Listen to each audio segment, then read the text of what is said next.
Welcome to SoberTrek.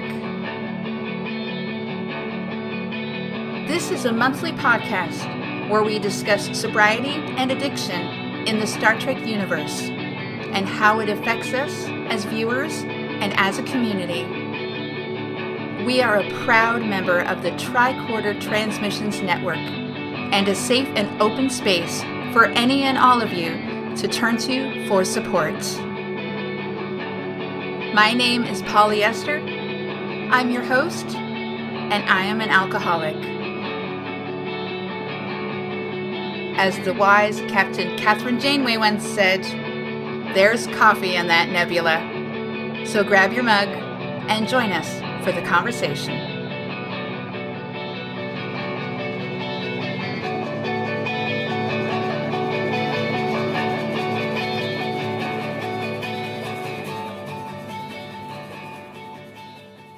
Hello, everyone. Before we start today's episode, there are a few things that I would like to mention. First off, this is the first interview that we are doing on the podcast. I'm delighted that I am joined today by Dr. Sam Shay. He is the ebook author of Unplug from Gaming Disorder, 7 Simple Ways to Game Less. He helps gamers with gaming disorder unplug from their screens and plug back into their lives. Dr. Shay also coaches concerned family and friends of problem gamers on how to help support the unplugging process. He's also a chiropractor focusing on functional nutrition and functional testing, and he has walked his own journey to overcome his 25-year addiction to video games and a 15-year addiction to sugar. The other thing I would like to mention is that I accidentally referred to somebody by the incorrect name early on in this episode. I was unable to fix it in the editing process because I spoke so quickly, so my sincerest apologies goes out to Sally Higley. When she wrote the episode Hollow Pursuits for Next Generation, she went under the pen name of Sally Caves. I mentioned Sally Caves right off the bat, and then unfortunately, in my excitement and nervousness of the interview, I spoke so quickly and I referred to accidentally as Sarah a few more times. As I said, I was unable to fix this in the editing process, so I wanted to offer my deepest apologies to Sally and everyone listening. Thank you again for tuning in, and now, enjoy the episode.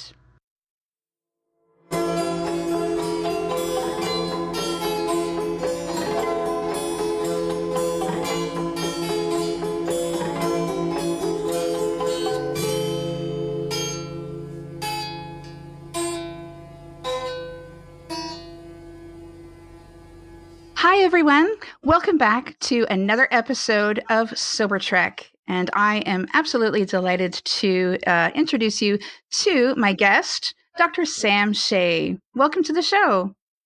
Thanks, Polly. It's great to be here. I'm so happy that you're here. This is the second episode of SoberTrek, and I'm so happy to already have a guest to interview. So I hope you're very honored with that. I am. Thank you. Your content, the theme of your podcast is very relevant to the work that I do and also to my personal journey as well. So I thought I reached out to you when I saw you give your stand-up performance talking about your history with addiction and as it relates to Star Trek. And I just immediately came up to you after it was over to chat with you about addiction, my history of addiction, with video games and with sugar, and the fact that you had a podcast come up, I wanted to see how I could assist your mission in any way I could. It was so great. It was meant to be because we met in Denver when I was doing my show, and I had yet to record the first episode. So this was still something coming up, and I didn't mention it in the show. And I had wanted to mention it in my curtain call and completely forgot. So when I was saying, thank you to people as they were leaving, and you came up to me and you said, oh, yes, I'm actually, I have these programs I do about addiction, and I was like, are you kidding me? There's this thing that I'm about to do that I forgot to mention. So it was definitely meant to be. Fate stepped in, and even though I didn't mention it, you were there and you came up, and I was so happy. And I'm so happy that we've kept in touch and that you are here to join me for the podcast today. Yeah, I'm also I also used to be a Trekkie, more old school, original, Kirk, and then all of Picard. And from there it was just bits and pieces of everything thereafter. But my Trekitude is pretty much the original and Next Generation and most of the movies that have been made. Mm-hmm. Yes, and I just dove in and did all of it in like 2 years, so it's all still very fresh for me. But yes, so I just love all of the series. But I'm very happy that the Next Generation is one that you really loved, because that is the episode we're going to talk about today that it comes from. So we are going to be discussing Hollow Pursuits, which is from Star Trek The Next Generation. It's season 3, episode 21. It was written by Sally Caves, as she was credited on the opening credits. Her name is actually Sarah Higley, and she was a University of Rochester professor. I have a little snippet of something that she had said on Wikipedia I'll get to in a second. But this episode was directed by Cliff Bole, who did a lot of Star Trek episodes over many, many seasons, many series. I figure the best way to start this is just to read the synopsis of the episode itself. And I can't think of a better way than to read it from the Star Trek Next Generation companion book. And that was compiled by Larry Nemeczek, who you listeners might know as Dr. Trek himself.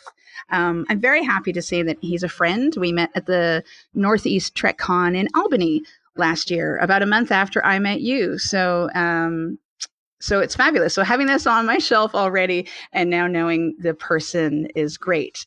So here is the synopsis for Hollow Pursuits. Geordi experiences problems with one of his engineers, Reg Barclay, nicknamed Broccoli by the crew, a nervous, shy officer who retreats to the holodeck when he can't handle real life. After Barclay botches an anti-grav repair diagnosis, Picard urges Geordi to find the man's strengths and bring him out. What the chief engineer finds is a host of holodeck fantasy programs ranging from the seduction of Deanna Troi to the casting of LaForge, Data, and Picard as 3 musketeers who are no match for Barclay's swordplay. Meanwhile, during a routine transport of medical samples to help stop a plague, systems such as the replicator, transporter, and warp drive begin to show flaws. Suddenly, the antimatter injectors freeze open, catapulting the ship forward with a sudden burst of warp speed. Enterprise then continues to accelerate. If Geordi can't find a way to slow it down, the starship will self-destruct in minutes. It is meek Barclay who realizes the problem stems from a little-used substance leaked from the medical sample containers and then spread by crew members to the affected systems. That known, LaForge is able to unstick the injectors and get the ship back under control just in time. Infused with confidence from his performance, Barclay decides to bid his holodeck fantasies goodbye once and for all. Except, he smiles to himself, for Program 9. There's a little added bit afterward that says, a critic-pleasing tour de force for actor Dwight Schultz. This story answers the question of viewers who'd wondered if even 24th century Starfleet officers were beyond the temptations of overdosing on holodeck fantasy or holodiction. So there you go. This was actually the, I believe, the first episode with Barclay in it. So it's a real fantastic way to get to know a character right off the bat. Yeah, absolutely. I think he did a great job because he was able to believably shift from the confident, ladies' man person in the holodeck to the shy, meek nerd outside the holodeck. Mm-hmm. And basically encapsulate that split personality, that, or not only split personality, that's a too specific medical term, but capture kind of this double life that people that deal with digital addictions of whatever stripe. So he's a really good kind of early warning to what was to be now, with all of the digital distractions and digital addictions that are out there. Mm-hmm. And so this, I looked up on Wikipedia a little bit more about the writer. So she was under Sarah Cave's, as I said on the show, but her name is Sarah Higley. She's a University of Rochester professor, and she was the one who created Barkley in her script for this episode. According to Higley, it says, Barkley is a satirical depiction of Trekkies and their excessive obsession with imaginary characters. He has characteristics associated with many negative nerd and geek stereotypes. While possessing great technical skill and sincere enthusiasm, Barkley seems anxiety-ridden, socially awkward, and self-conscious. He also displays stuttering and disfluent speech behaviors, especially when nervous or anxious, along with some secondary gestures such as facial grimaces and small head tics. However, on the holodeck, many of these issues vanish and he acts confident. He has an obsessive interest in fantasy, which seems to serve as an escape from personal interactions, especially those where he is being mistreated by others. Yeah, I resonate with that. I went. My background is I had a 25-year video game addiction that started when I was a child, and that was primarily to avoid the extreme stressors of a very acrimonious divorce with my parents, as well as being severely bullied physically and verbally in school. And going into video games was an escape into an alternate reality where I was the hero, the victor, the alpha, the person who was making progress and getting, fame and recognition, even if that recognition was in the form of just merely points on the game. Or later with online gaming, the whatever social brownie points, whatever the currency was of social play. This place, I was playing fantasy games that were like medieval style game, kind of in line with the fencing jaunt that Barkley made in the Hollow Pursuits. Gaining levels, being able to quest higher and higher, and having a sense of progression along the social ladder, even if it was just a digital one and a completely falsified one. There's even a direct quote from the movie, from the episode, from Barkley himself. This is quoting Barkley. He says, I am the guy who writes down things to remember to say when there is a party. And then when he finally gets there, he winds up alone in the corner, trying to look comfortable examining a potted plant. Yeah. And this the social the shyness is something I really resonate with. I was extremely shy, and partly that was just enforced by being one of the smallest people in my class and being at the wrong end of bullying, and just not ever having the self-confidence, even though I was extremely intelligent.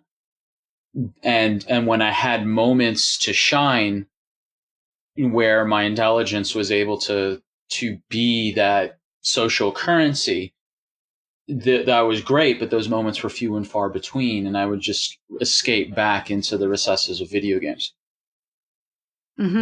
I was also bullied in school, and it was actually started playing the flute pretty early on in grade 5, and that actually I started becoming a better flute player because I would just hide in my room, and that was actually what I focused on. I went to that. So I just tried to. I wasn't a great flute player at first, but because I didn't want to think about anything else, I just kept focusing on that. So I know what it's like to you just want to, you definitely just want to hide from everybody and escape to something that you understand and that's actually it's comforting to you. So and it's just it's a shame because you don't know what else to do. You don't know how to function because then I'm in my room for this amount of time and then tomorrow I have to go back to school.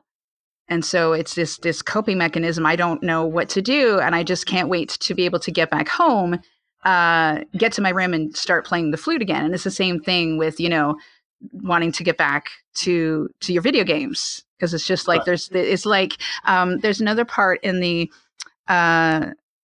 episode. He because Barkley says he goes into the holodeck. Because he needed to blow off steam from what Geordi had said to him because he couldn't say it to his face.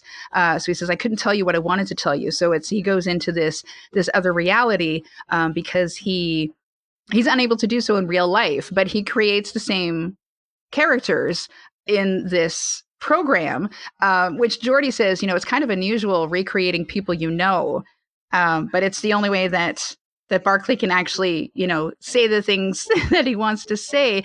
And, how many times have still to this day, you'll be, in a situation and somebody says something and you get home 3 hours later and you think, oh, now I've thought about, the perfect line I could have said to that person. So it's, and it's Barkley was doing this, but it's actually his way of trying to, feel more confident about himself, but it's not actually helping him in reality. He's choosing that as his reality instead, to be able to deal with everybody, which was where when it becomes the actual addiction and more of a problem, whereas it's actually something can actually help you better yourself or become better at dealing with the situation. Yeah, there's a difference between using a mechanism as a legitimate form of therapy or progress, and then there's using it as a form of anesthesia and escape. And I think I think it's prudent to kind of define addiction in this particular sense, and because addiction's a very loaded word, and how do we know when someone's actually addicted to something, in this case, screen-based or digital or virtual technology, versus using it just either for, purely benign, casual fun or just entertainment. Okay, at what point does something become actually addictive? Mm-hmm. And my clinical experience is dealing with redefining addiction is really helpful because the word itself is very loaded. Like when the term addiction shows up, usually it conjures an image in the popular mind, in the general mindset of someone shivering in a corner, vomiting in a bucket with a needle in their arm or an empty glass of whiskey in their hand. Yeah, and that's not the whole picture at all. And I think that the term addict has really been loaded and demonized. And I think a more accurate term is actually not addiction, but cannibalism. And that's not my word. That's actually the work of two interventionists in the UK, Pognanovich and Wainwright. They wrote a book called It's Not Okay to Be a Cannibal, which is a phenomenal book on the subject. And they say that it's more accurate to describe addiction as cannibalism because the way it's an actual addiction is when you start cannibalizing, in air quotes, yourself, your environment, and those around you in the name of the actual addiction. When it becomes destructive, where you're consuming and destroying yourself, things around you, and the people around you for the use of that vice. And the term cannibalism, I think, is much more accurate description than just say addiction, because when you say the word addiction, it carries the stench of permanency to it. And whereas cannibalism has been removed from the earth, like that's gone, that's over. And it's also much more specific to what is actually happening. Addiction can be construed as, the person is just off in their own world and being destructive, whereas cannibalism really overtly incorporates the effect of the act on others. Mm-hmm. And I've been told, I'm sure you've come across this before, every addict affects 10 people around them, something like that. And the term cannibalism, I think, automatically incorporates that because it's focusing on what's happening outside as well. And practically, when it comes to knowing when an addiction is actually cannibalistic, there's many different ways to look at it. The one that I look at is modeled after what the American Psychology Association had nine criteria for gaming disorder. And this you can find this on Wikipedia, under video game addiction or gaming disorder. And the thing is, these 9 signs are, you can pretty much translate them across anything, whether it's gaming disorder or something else. So these are, to me, if I were to now take the term cannibalism and then get real specific about what does cannibalism look like in the context of addiction, these are the 9 ways that it looks like. So the first sign is preoccupation. So thinking and planning about your next gaming session.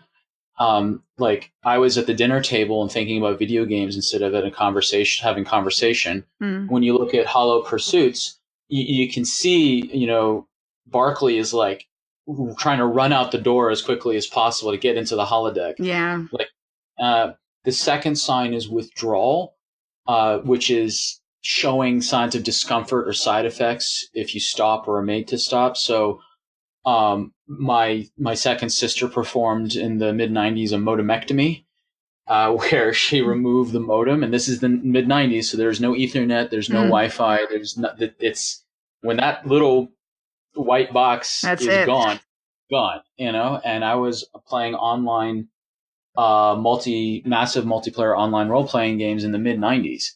The particular game was called Medivia, which is still running, believe it or not, and I got really upset when I had my modem taken away from me, and then I got really anxious and I had withdrawal symptoms. And then the third sign is tolerance, meaning needing more gaming, more novel games, just needing more stimulus to get the same type of experience that I'm looking for. Like in the gaming world, it's upgrading equipment, downloadable content, being bored with older games and needing newer and newer games and so forth.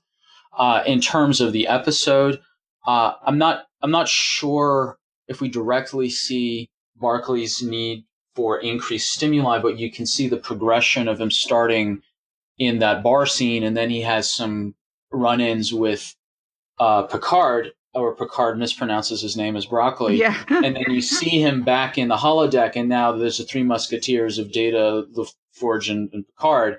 So he kind of upped the ante as he's more stressed out over things, or he's adding people in who are directly. That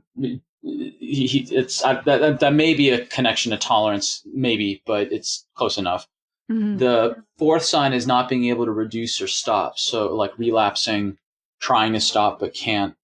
I certainly had multiple attempts to try to stop. And then whenever something stressful happened, particularly either it happened that day or I was recalling something stressful in the past or anticipating something stressful in the future, I would reach for video games. It just became kind of this hardwired crutch. It didn't even matter what the stressor was. The response to a numb out from that stress was video game. It was a reflex. Correct. It's exactly what you go to immediately when something happens. It's the trigger, and you're like, nope, instant. This is what I need, and you just go to it immediately. Yeah, and whether it's holodeck or video games or whatever it is, there is a hardwired instinct to go to the one reliable thing. And the fifth sign of cannibalism is giving up other activities. So I would game instead of socialize. I would cut out meals with family and not see friends, fewer sports, fewer hobbies. And in this case, Barkley would give up his work. He'd be missing in action because he was in the holodeck. He'd be giving up other things. I mean, who knows what other hobbies he had that he'd given up, but we know for sure that he was missing out on work. The sixth sign would be continuing despite problems. And for me in gaming, it was sleep deprivation was number one, because I'd stay up late gaming. Like, and I gamed for 25 years, but in particularly the period in the 90s when online gaming was just really starting, the prime time to be on a massive multiplayer online role-playing game was at like 3 a.m.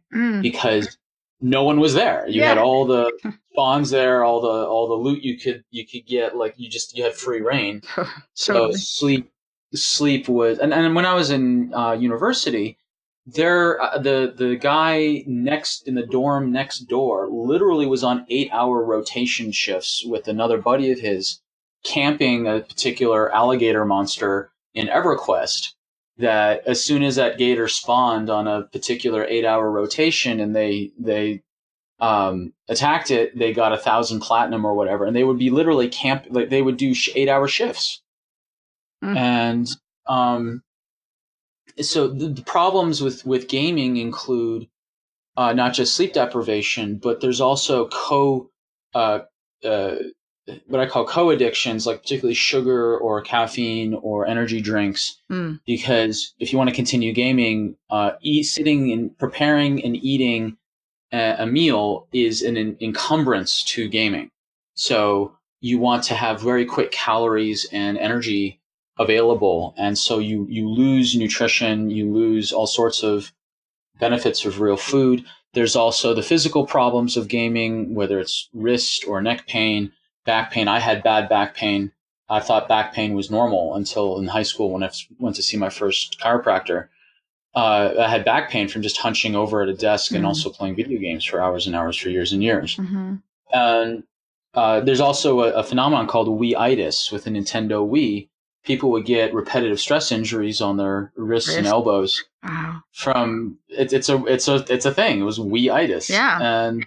But they still continue despite problems. You have, even in countries around the world, like South Korea, video gaming is considered an elite sport. Like chess is considered an elite sport in Russia.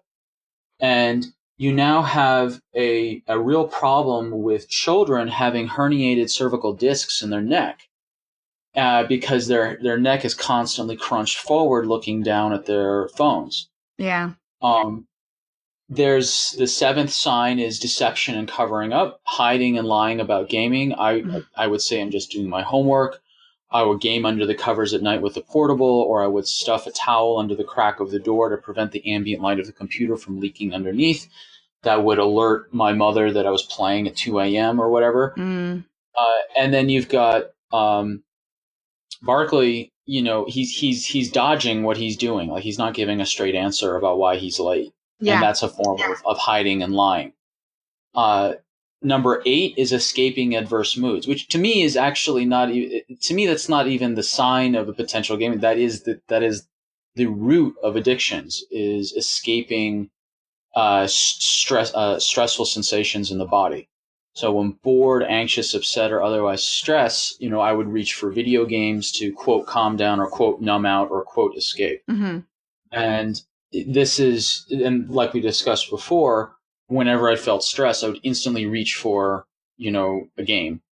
And then the 9th sign is risking and losing relationships and opportunities. So gaming severely damaged my personal life, my professional life, my academic life, my family life, and my social life. And it just, you can view that as a derivation of sign 6, which is continuing despite problems, but it's kind of more specific to risking and losing relationships and opportunities. So those are the 9 signs of cannibalism, with using the specific examples of gaming and by extension, what's going on with Barkley. And, Barkley was risking and losing his relationships and opportunities, particularly his job, on enterprise. So that's how I would kind of frame addiction, in terms as cannibalism. And to me, it's much more actionable and measurable to see what is opposed to just a giant loaded word as addiction. Mm-hmm. Yeah, exactly. There is so, and I mean, it's hearing that word, it's saying cannibalism. It's not like, it's an everyday word, and it's really gonna, like, I think, snap people to say, oh, what did they just say there? But I mean, addiction doesn't seem to have the same impact anymore, and it's very real. It's very frightening. It's very damaging, and it's something that still really needs to be.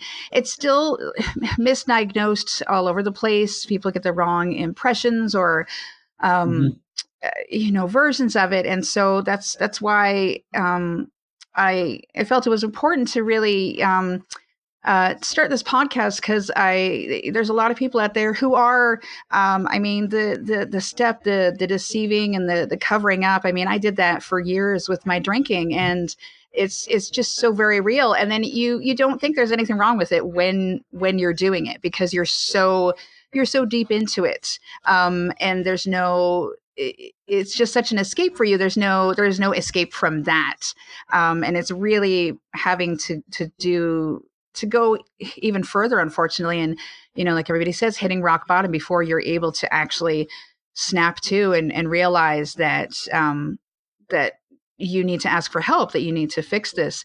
The, one of the, I think it was the sixth, step that you were talking about, was, I think, the second time we see Barkley in the holodeck, but don't realize it, is in a session with Counselor Troy. So you think he's Right. actually gone, and it starts off, and he's talking away, and you think, oh, this is good. He's actually able to speak with some confidence about his issues with Troy, and then you realize quickly that it's another holodeck program, and obviously Troy, it's the goddess of empathy he's talking to. Exactly. And that was another thing. The when we see her, and it's obviously it's a very comical bit, but the words that Sally wrote, she goes, "I am the goddess of empathy. Cast off your inhibitions and embrace love, truth, and joy. Discard your facades and reveal your true being to me." And when you're watching it and you're seeing her with her outstretched arms and what she's wearing, it's very funny. But what she's saying is so desperately what he wants to do. He wants to just cry for help. Exactly. And he's projecting onto Troy all of his suppressed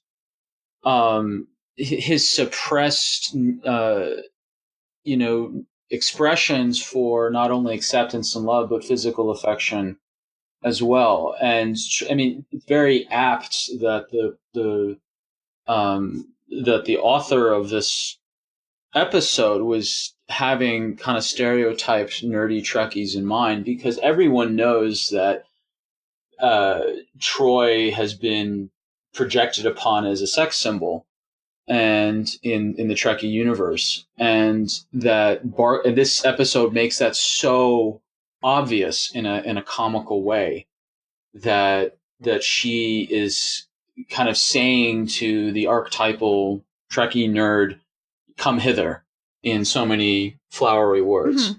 And for people like Barkley and for people like me who were desperately shy in social situations, that is a fantasy come true.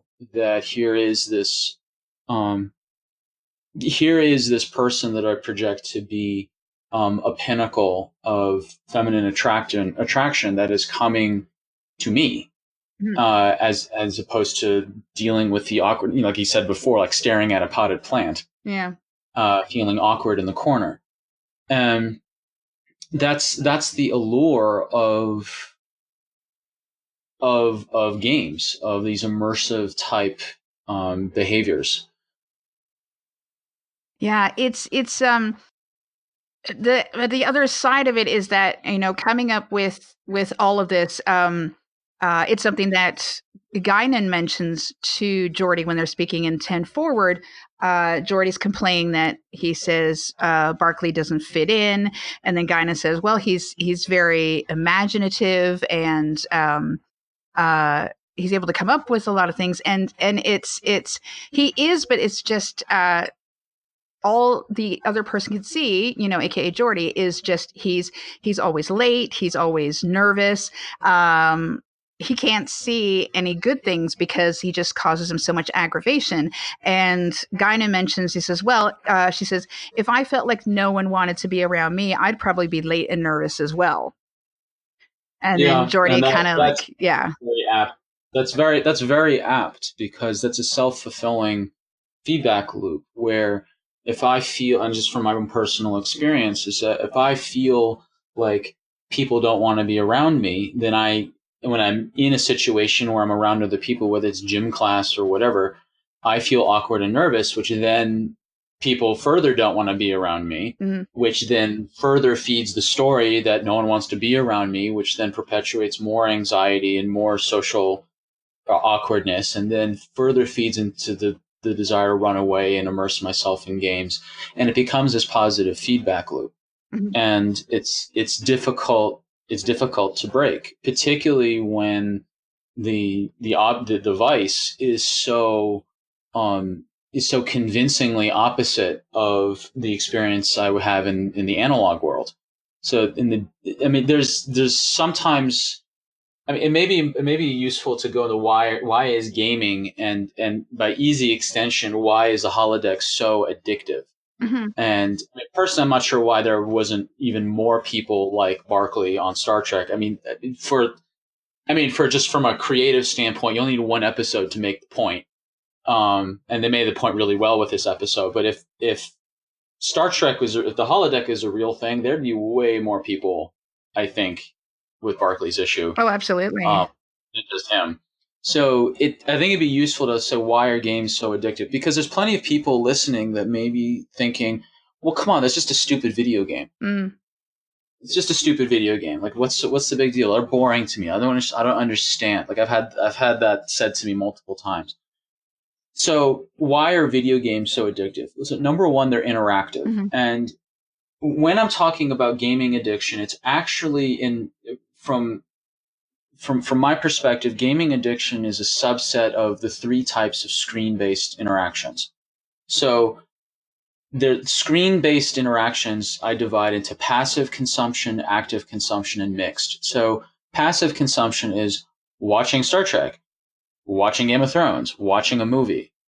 Active is a video game where you're interacting directly with the screen. And mixed is social media, where you can be active or passive with the screen itself.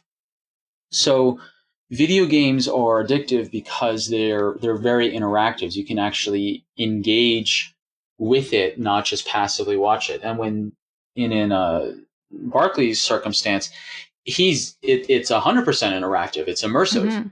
And we're going to be seeing more and more of that with virtual reality and augmented reality.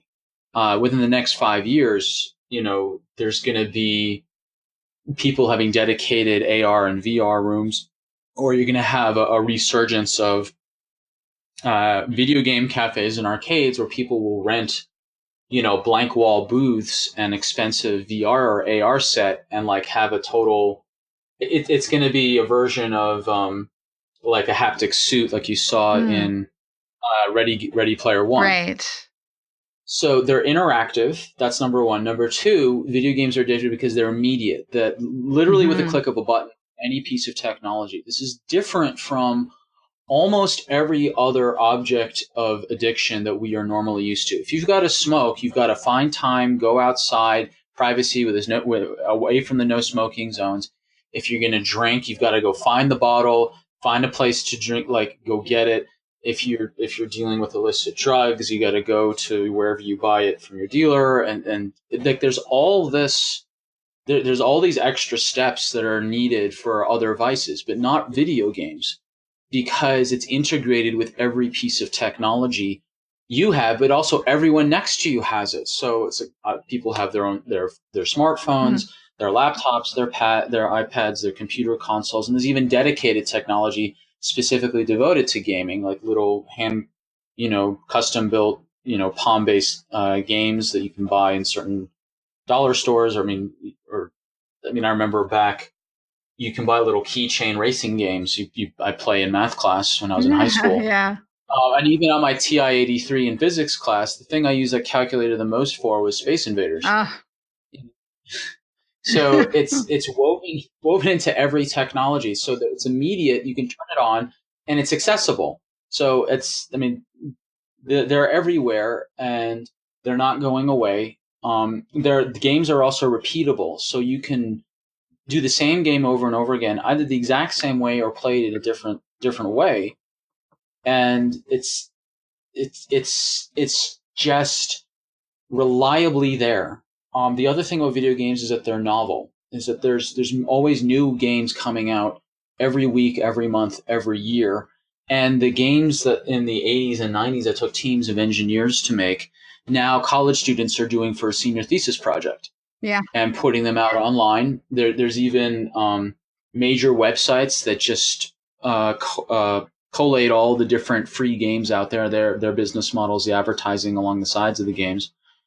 And then there's sequels that come out and downloadable content, and then parallel gaming, and they're just it's very different from, say, Street Drug, which can take decades to get into the popular culture from discovery to manufacture to distribution.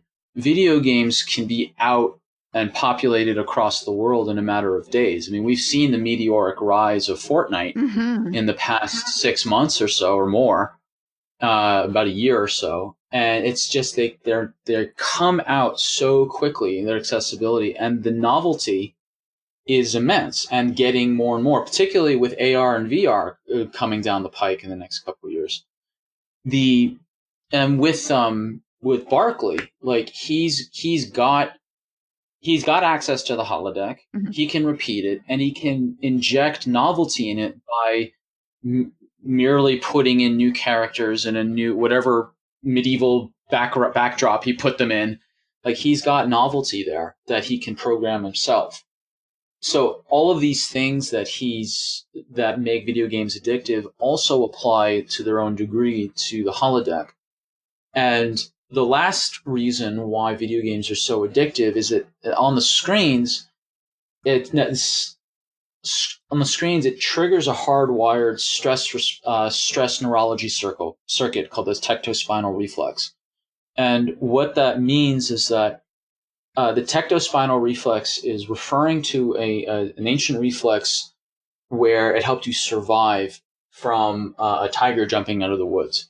So if you've ever had the experience of reading and then suddenly your eyes dart up into a corner of your vision and there's a fly over there that you've targeted on. Now, that fly was not in your focused vision, but your eyes knew to jump to where the fly was outside in your periphery. Now, that's the tectospinal reflex. If there's a rapid change in color, motion, and brightness, your eyes will target, the technical word is saccade, to whatever that thing was that had a rapid change in color, brightness, or movement. I mean, if you look at a police light, everyone targets initially this police light. Because what is a police light? It's a rapid change in color, red and blue. Mm-hmm.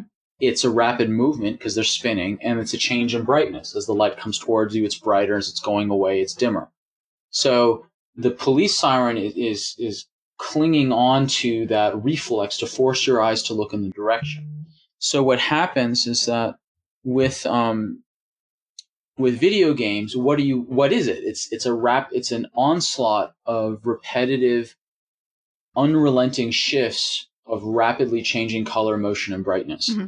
So that's the quote unquote glued to the screen. The being glued to the screen is the onslaught repetitive triggering of this reflex. So your eyes are staring, looking for danger, because that's what the reflex is for. You may not think you're in danger, but the reflex is being triggered. And the problem with this reflex is that whenever it's triggered, it's triggering also the stress response in the body. And that's where people can get really wound up from playing games. Even if it's a non-violent game, they can get wound up because their stress response is being triggered merely through this reflex, much less whatever is going on that's really engaging and stressful on the screen. Like if it's a horror shooter like Doom, or if it's a really intense strategy game like World of Warcraft, like Warcraft or StarCraft, or even Candy Crush. Yeah. Something as supposedly benign as Candy Crush. It's engaging all this neurology. On top of that, you've got the excitement and the other, dopamine triggers that are happening of, lollipop hammering, whatever, thing you got on your screen. Mm-hmm. So there's very real reasons why gaming is addictive and why it's. Look, every vice has its own unique set of problems and ways that it's addictive. Video games has a particular set of unique defining factors because it's so scalable so quickly across the whole world, integrated into every technology that basically everyone's carrying in some form or another. They're instantly available, and the novelty is unrelenting. Mm-hmm. It's you say glued to the screen. Like there's a different, not as addictive as video gaming, obviously, but it's binge watching all of these shows on Netflix that come up, and it's just like, oh my god, this is coming up, and the new seasons of Orange is the New Black, and everybody's going to watch that, and it's interesting to see when like everybody jumps upon watching the new thing, or even like the new Star Trek, Discovery started and everybody's watching that. But that's it's such a different thing. It's just like you're excited about a new show starting. You're excited about this something you've been waiting for, and when it finally comes, it's the immediacy thing again with Netflix, because you can do an entire season. You can actually lose a lot of sleep over a weekend watching all episodes of a show, but then when it's done, the difference is they're like, oh, that was really good. I wish I could watch it again, but then people kind of move on. It's like there's because you don't hear people being addicted to binge watching stuff. It's just this one particular thing they've been looking forward to, and they're able to enjoy it right away. Or like with the new season of any show, it doesn't need to be Discovery, but you're able to watch it once it comes on, and you're excited about. You can't wait to get to the next week, but then the other side, I guess this is kind of going into kind of like obsessive addiction with the fans as well, but that I can do that on another episode, I think. But it's just like people wanting to talk constantly about the episode over the week until the next one comes. But it seems to be a lot less than what it is that gaming does to have this trigger that just snaps people and hooks them in. I think there's a couple pieces there. One, you're describing a cultural and kind of social aspect to the Netflix binging, and it happens also in the video game world where people are into. I mean, there's some games that have trailers that have more budget than big blockbuster movies. Yeah. And there's the anticipation of build of a new thing and discussion about this new thing, whether it's a Netflix series or a new video game. And then once you play it, then there's the social aspect of talking about it with your tribe, and the tribe being the glue is whatever the Netflix season is or the game is. What would be different about gaming from Netflix would be that there is the novelty aspect and also the acceleration of different games and storylines that are coming at you, because timeline to create Game of Thrones versus another video game is totally different. And I am personally aware of people that I know who are addicted to Netflix binging. And the reason why I call it addictive is because I checked these 9 cannibalistic signs. And they are thinking about it. They are missing opportunities. They're continuing to cite problems. They're having withdrawal if they're away from it. And it may be that once they run out of a series, they may not be, quote, addicted to that series, but they're looking for the next series. It's not necessarily the series that they're stuck on. It's the fact that that they are binge watching a series at whatever the series is. And I think then it'd be prudent to share. I actually have a secular model for addiction that I'm trying to bring to the world as a viable alternative to people that don't necessarily resonate with the 12-step program for whatever reason. And the model, I created it as a secular version is because I am very aware of some of that some 12-step groups can be very top heavy in their theism. Yes. And that doesn't resonate with a good section of the population. And that section is getting bigger and bigger. Yes. So for the people that are helped in 12-step, right on. So happy it exists.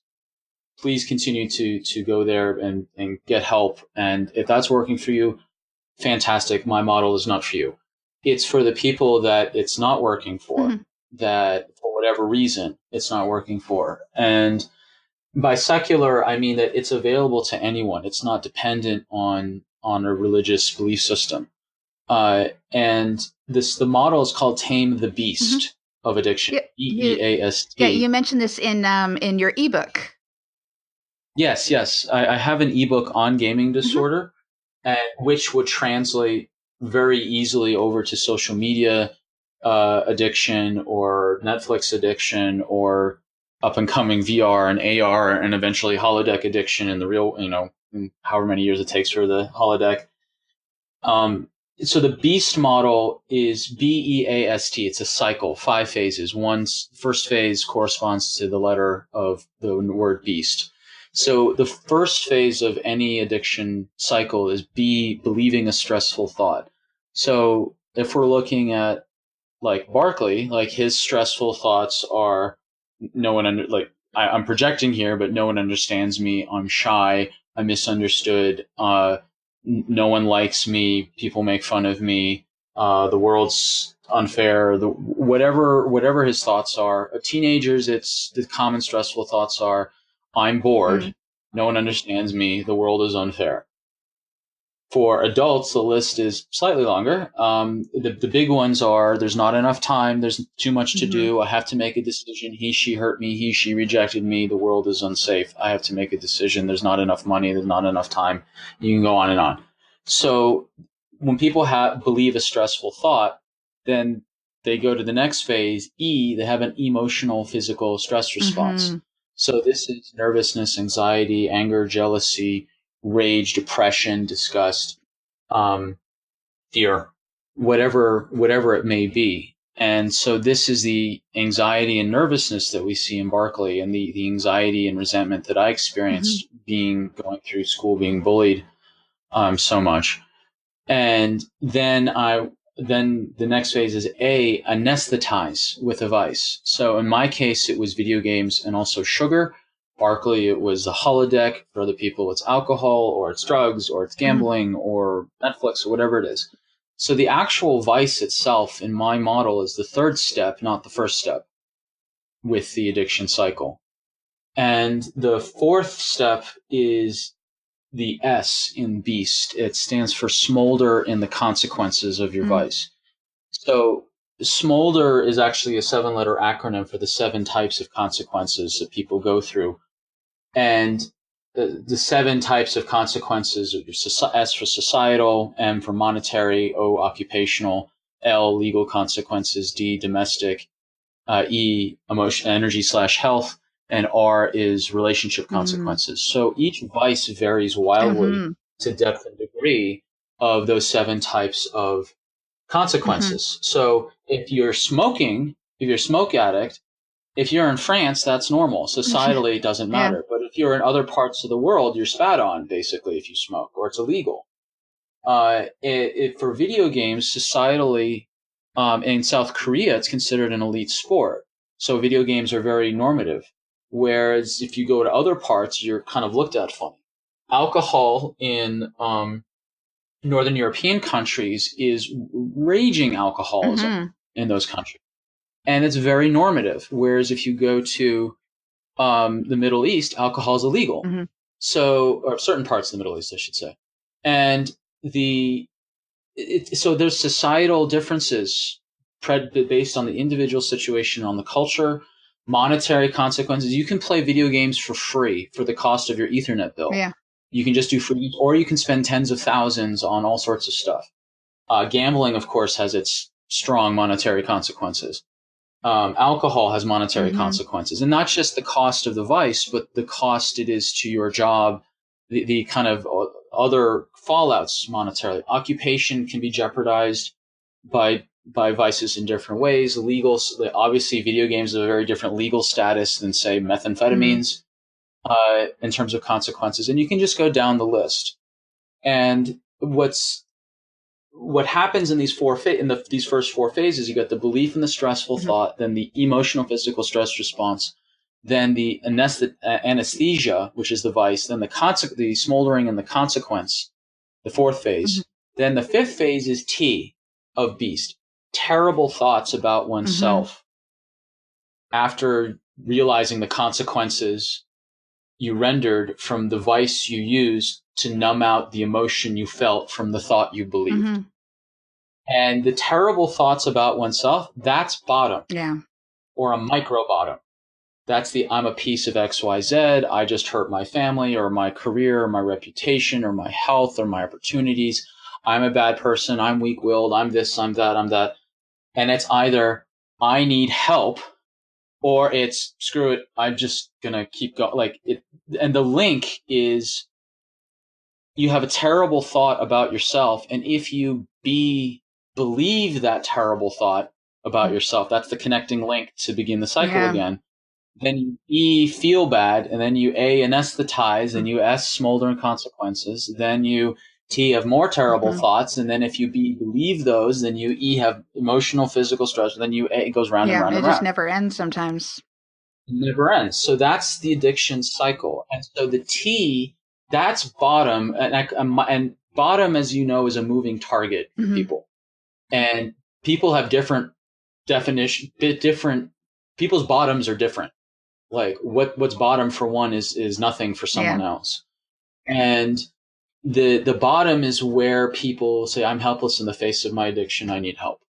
And then that's one way in terms of how do you deal with an addiction at each phase.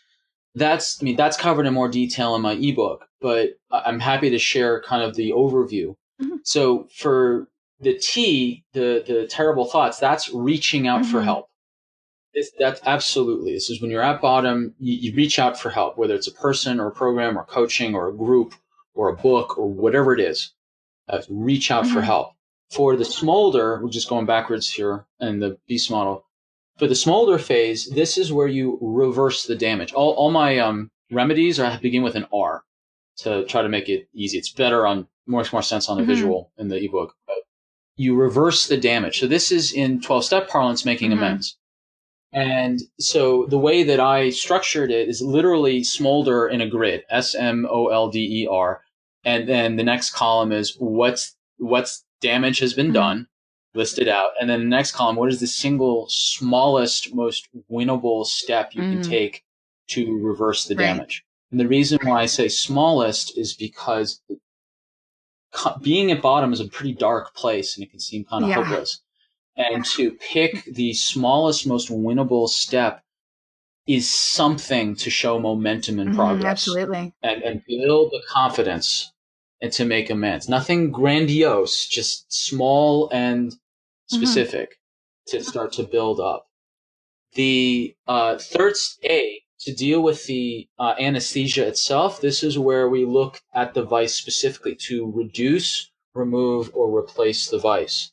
So reduce means reduce your exposure, finding the people, places, time of day, and circumstance that you are exposed to reaching for your vice. So what I found working with people is that, let's just take video games, for example, people, places, time of day, and circumstance. So if I'm around high school friends that are playing video games, then I'm going to be playing video games with them.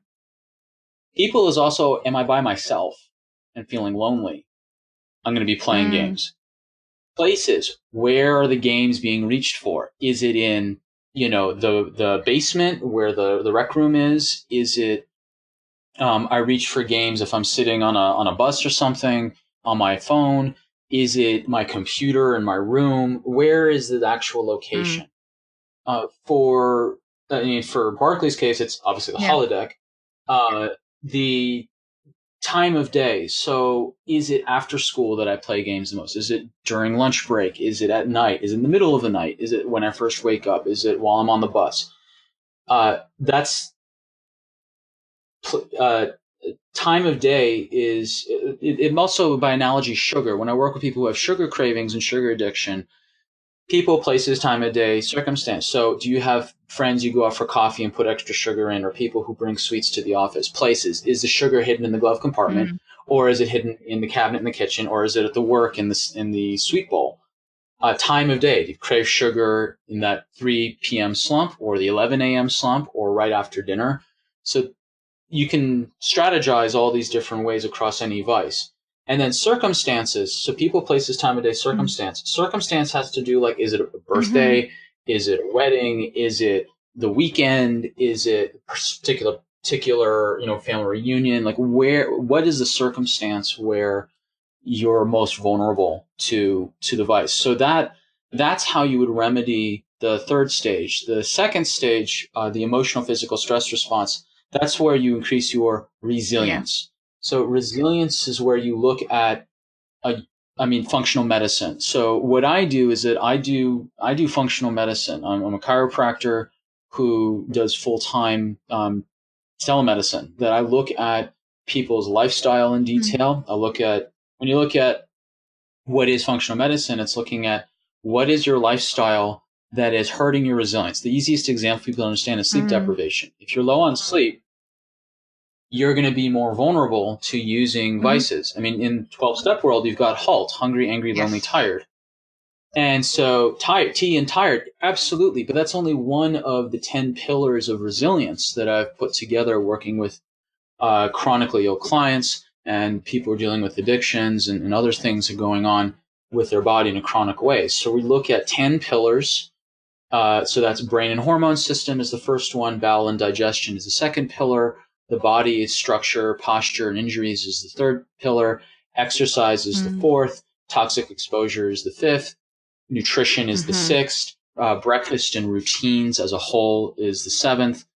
Other stressors in your world is the eighth, like whether it's clutter or other stressors, just the general marital stress or job stress or financial stress or social stress or whatever the stress may be. The ninth pillar is bugs and infections, and the 10th pillar is bedtime or sleep. So in order to increase your resilience, you got to look at these 10 pillars in a logical, systematic way, clarified by doing functional testing, whether it's hormone testing or mitochondria testing or genetic testing or gut testing. Many things can reduce one's resilience, which explains why there's certain people who have lots of stressful belief systems, but they're not addicts because their resilience is high enough that they never have to reach for the vice. So then you look at the root of addiction, which is the belief systems. And there is where you have to find skill set, tools, or coaching to help identify the root belief systems that trigger the cycle in the first place.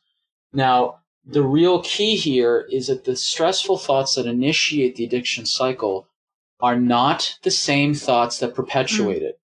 So the root thoughts like I'm bored, or he, she hurt me, or he, she betrayed me, or there's too much to do, or I have to make a decision, those initiate the cycle. But the T thoughts are I'm a bad person in some way, shape, or form. So the root thoughts are not the same as the end stage thoughts that perpetuate the cycle. And a lot of people get stuck in trying to deal with their addictions by only addressing the end stage thoughts about how they think they're a terrible person. And they never back up and go to the root stressful thoughts that were triggering the cycle in the first place.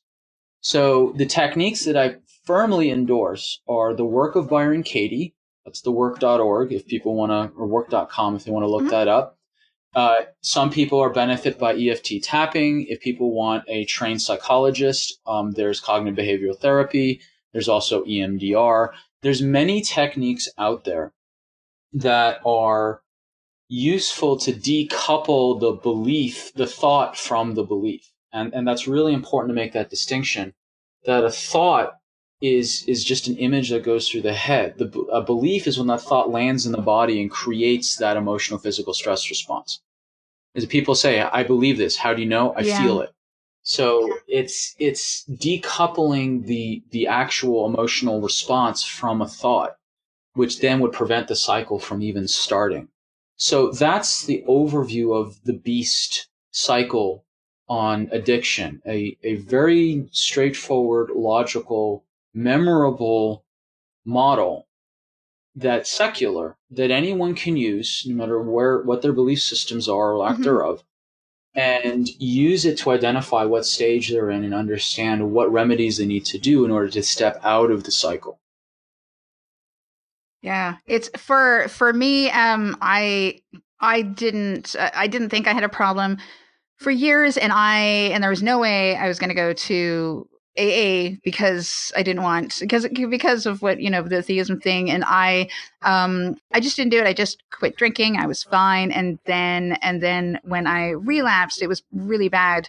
But it was the whole, what you just described is everything horrific that I went through, but then it was like realizing that I did need to get help, and I did end up going to AA, and I chose to kind of rename some of the steps. For me, at first, I took out God, and I just decided to put my faith in the people in the group, because it was too much to deal with, and it was because it's all these steps, and you're like, oh my God, and it is overwhelming. But it's exactly what you're saying. When you have to tackle all these issues, going after the smallest one first is just like, oh, if you can, okay, well, I admitted that, and then that, oh, I got past that, and it's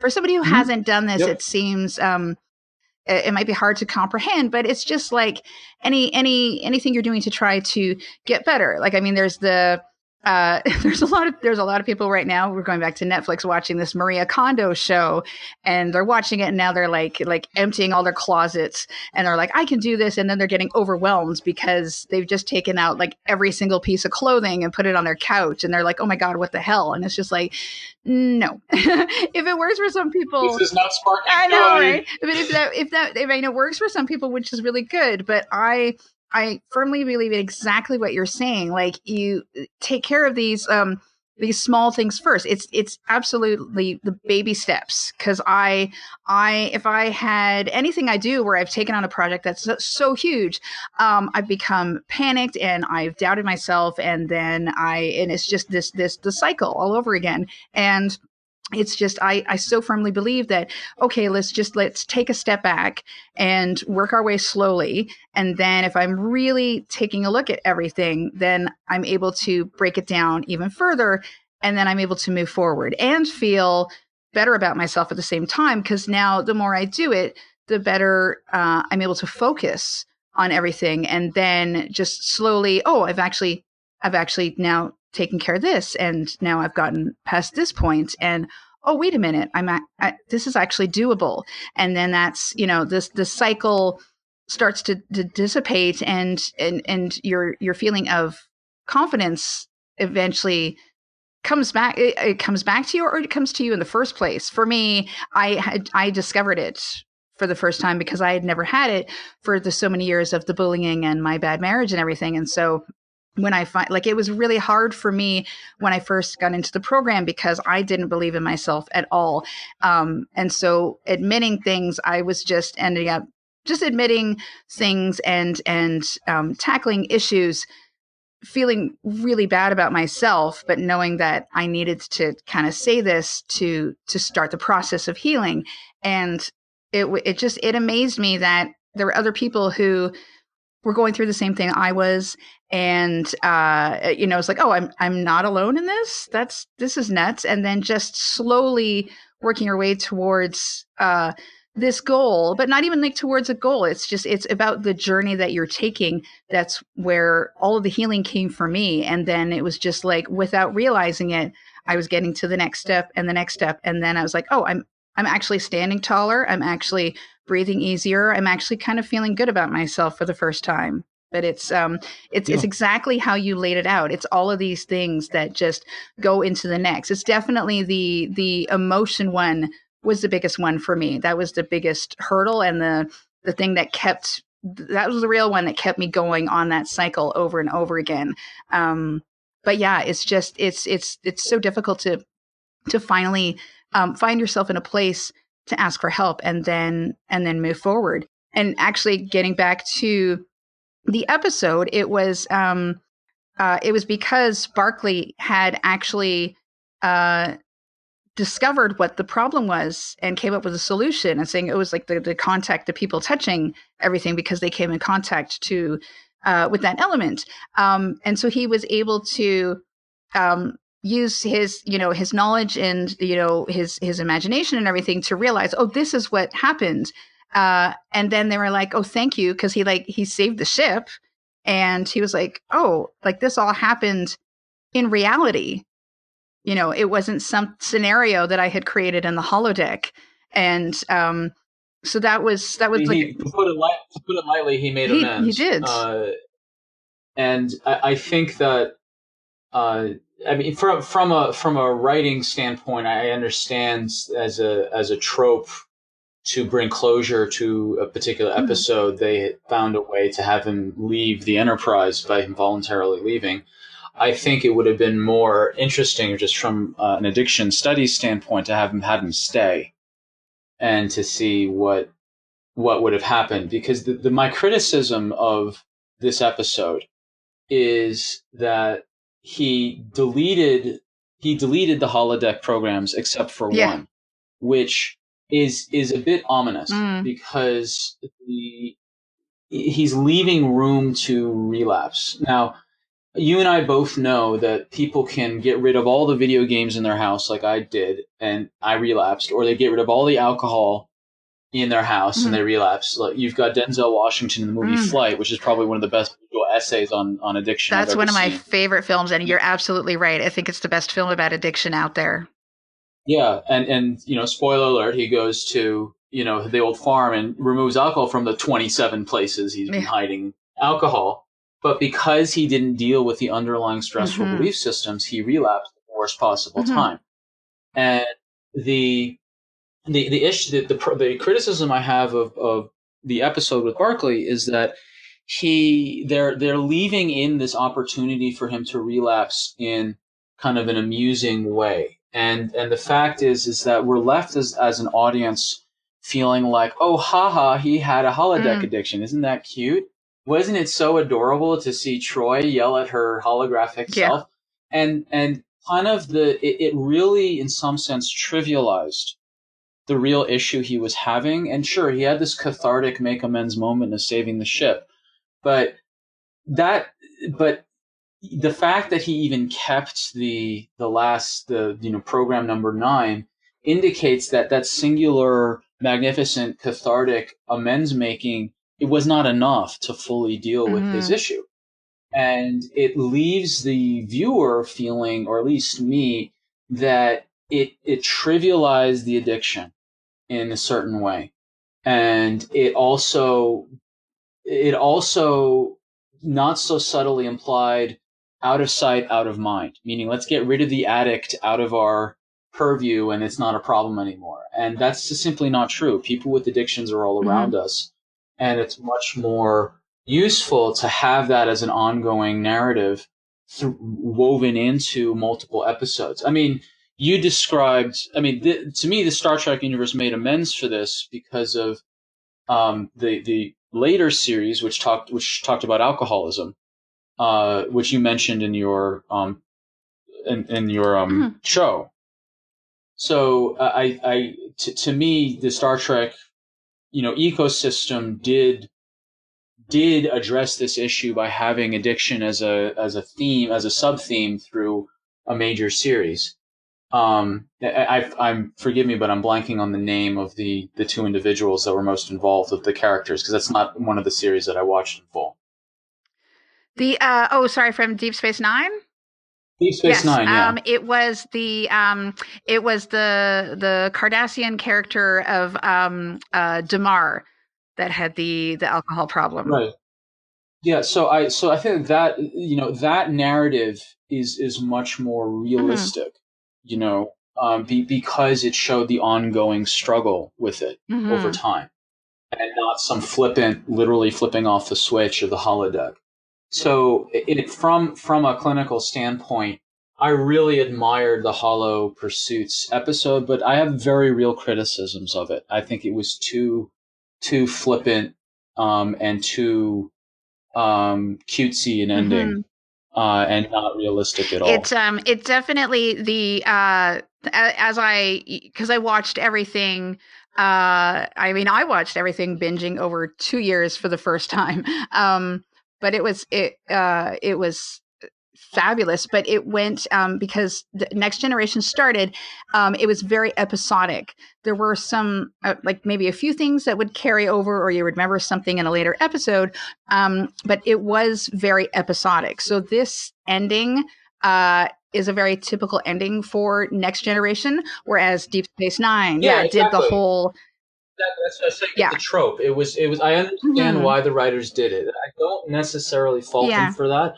If from a clinical standpoint, it really trivializes the addiction, and because Next Generation was episodic, it was just the nature of the writing structure.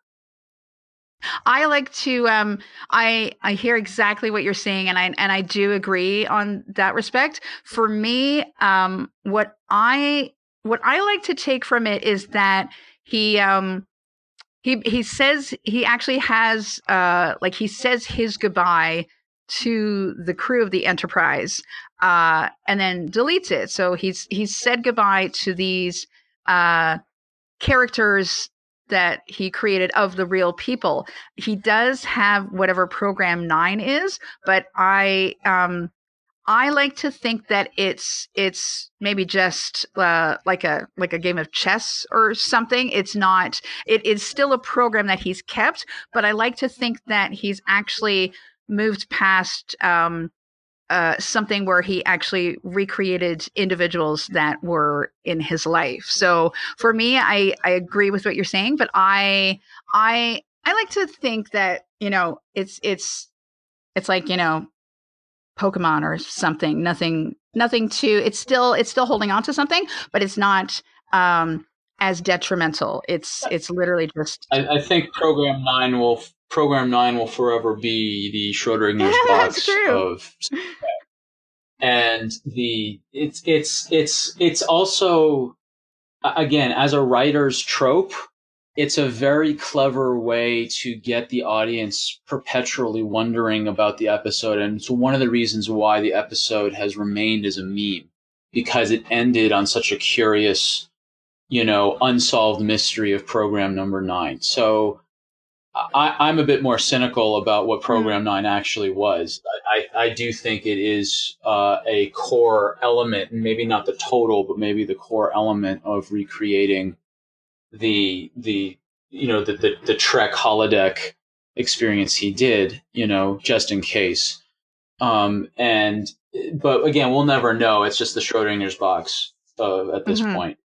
And I think overall, I'm very, very happy with the episode, despite my criticisms of the ending, because it did point to, perhaps really foreshadow, what's happening right now in the digital world. And the video game addiction, I posit, is the fastest growing addiction in the world because of the widespread dissemination of smartphones into third world countries as the first step into exposure to the internet. They didn't have this 30-year, 40-year trajectory of screens and dial-up and then Ethernet and Wi-Fi. It's just boom, right away, smartphones. And one of the first things that are going to be downloaded on those smartphones is going to be video games. And it's just going to spread from there. It's true. I hope that I hope, I hold on to hope that, it doesn't descend as quickly as it might, but that's, it's my outlook now of the world, because I used to be such, a pessimist, and I never saw anything good. But after, uh, getting sober myself, I've now switched, and I now try to look um, at the positive things in everything. So I hold out hope that that's okay. And actually, maybe with this new, Picard show that's coming up, maybe Barclay will make an appearance, and we'll discover that that program Hey, 9 if was you've got something that friends, was actually going to help save. Maybe program 9 is actually his addiction counseling. You never know. Maybe I need to maybe. write I this mean, episode. well, in all seriousness, if you can reach out to the various writers, I think that bringing Barkley back in some form it would be very apt, particularly with Fortnite Mhm. addiction and everything else that's happened. I think it's worth a revisit. I mean, the episode aired how many years ago That, was oh this? heavens. That would have been the third season, so I think 1990, 89 or 90. 30th of April, 1990. So we are running up to 30 Wow. years. No, 1990. This is like the era of Zelda, Metroid, Super Mario Yeah. Brothers. This is not even like this is so young in the video game universe. It's like forever ago. I started playing video games back in 1988 or 1989. Like this is how Wow. long ago it was.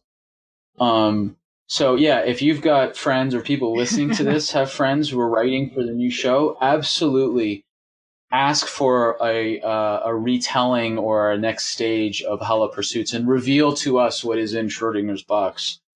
That would be a nice 30-year mystery everyone's I think wanting to I'm going to solve. turn into the Bijou Trimble of the new millennium. I'm going to start So letter writing campaigns, and yeah, because who knows, this could actually be pretty good.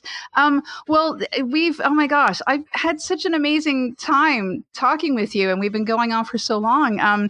But I want to thank you so very much for joining me here on the podcast, Sam. It's been a joy talking with you, and having you discuss everything you've gone through, and just our fabulous frank discussion about gaming addiction and this episode. thank you. I've been really happy to be here and happy to chat. I mean, this is my passion. I want this beast model to be the dominant alternative to 12 step worldwide in my lifetime. And being on podcasts like this is part of that mission to offer people a new framework that is logical, straightforward, memorable, and actionable and successful. And if people want to actually get a free worksheet on Tame the Mhm. Beast of Addiction, that's an actual 7-page worksheet that walks you through each stage. They can text the word gaming disorder, all one word, no capitals, just gaming disorder, all is one word, to 33444. Again, gaming disorder, text it to 33444, and they'll just put in your email, and then you'll get it sent right to you. I have my ebook available on my website, drsamshay.com. That's drsamshay.com, drsamshay.com. You can see my ebook. I've got lots of writings on gaming disorder, videos, other interviews. I have an online course. You can put my name into iTunes and find other podcasts on the subject I've been interviewed on. I have a YouTube channel. You can put my name in and then put in gaming addiction or gaming disorder. It'll come up. I've put so much out there for people to have free access to. I really just want this model to really get out there. And, I would never imagine in a million years that watching Star Trek decades ago would somehow culminate into this discussion. It's amazing. Oh, so I thank you again, Sam. I'm going to list everything that you just mentioned on the Facebook page. I'll have links that people can click on to take them directly to your ebook and your website and your YouTube channel. I'll also add links of the books that you mentioned earlier about the cannibalism and everything that we listed, so that everything we discussed in this episode, people can access easily once they finish listening. Thank you so very much, Sam. And hopefully I'll be able to have you on the show again soon. Thank you so much. Sounds great, Polly. Thanks. See you. And scene.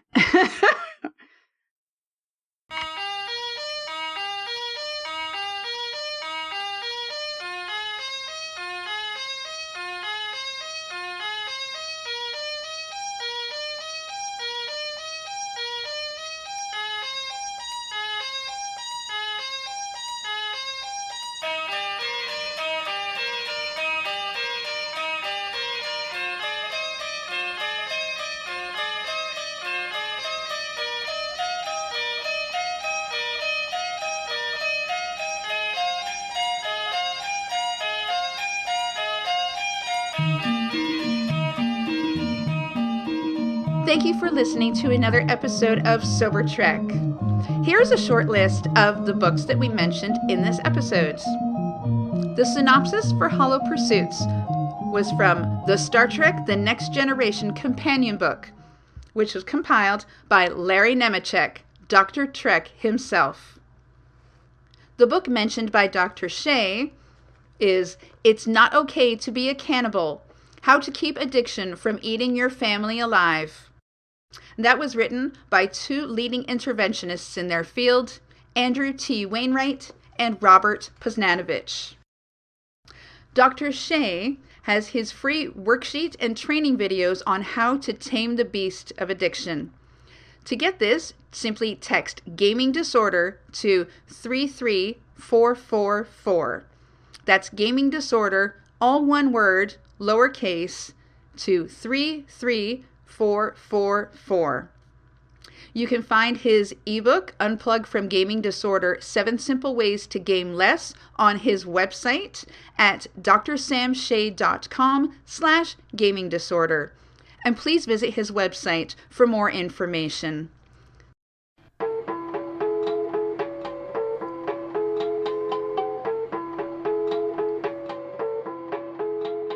Thank you for joining us for this episode of SoberTrek. This is how you can reach us. On Facebook, SoberTrek Podcast. On Twitter, at @sober_trek. Our email address is sobertrekpodcast@gmail.com. And the email for the Star Trek AA convention is friendsofbillw.and gracew@gmail.com. You can find me personally on Twitter at Polly Esther Gems and on Instagram at Pollywood Productions. Please check out the other podcasts on thetricordertransmissions.com. And feel free to reach out to any of us at any time. Thank you so very much, and have a great 24.